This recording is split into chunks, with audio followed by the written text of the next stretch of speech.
Naniniwala ka ba sa reincarnation? Siguro.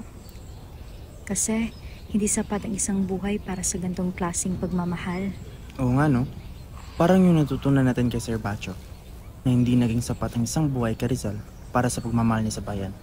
Kagaya ko, pagmamahal sa iyo. Bolero, matulog ka na nga lang dyan.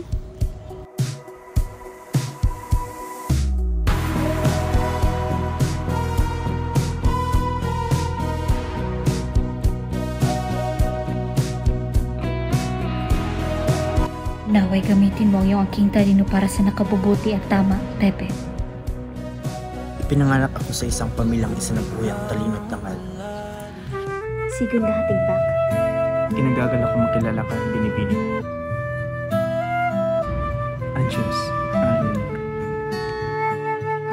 umibig ako ng ilang beses, ngunit mas nanaig ang pag-ibig ko para sa bayan. Sa kumikislap na kandila, inihabi ko ang mga salitang magigising sa puso ng mga inaapi. Umalis ako sa bayan, dala ang pangarap sa Europa.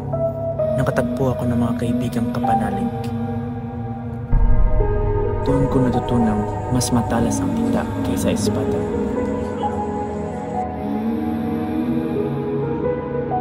Ang sinulat ko'y naging apoy, at mula nun, sumiklab ang liwanag. Mga amigas! Ito ang bagong sulat.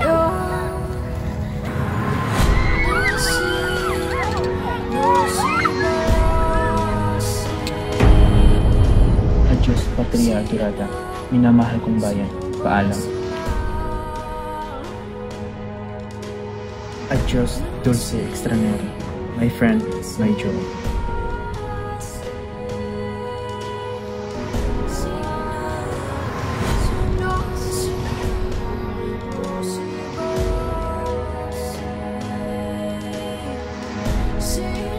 Hindi ako mamamatay nang nakatilikod dahil kalanmay hindi ko tinlikuran ang inang bayan. Consumatumers. Naway ang dugo at pawis na inalay sa bayan ay magbukas ng kamalayan. Para sa susunod na henerasyon ay merong dalang-dalang pag-asa para sa bayan. Mahal, anong nangyayari sa'yo? Napanaginipan ko si Rizal. Natapos man ang buhay niya sa ating kabataan, isa sa buhay natin ang kanyang pagmamahal dahil ang pagmamahal ay kakibat ng pag-asa, lagit-lagi para sa bayan.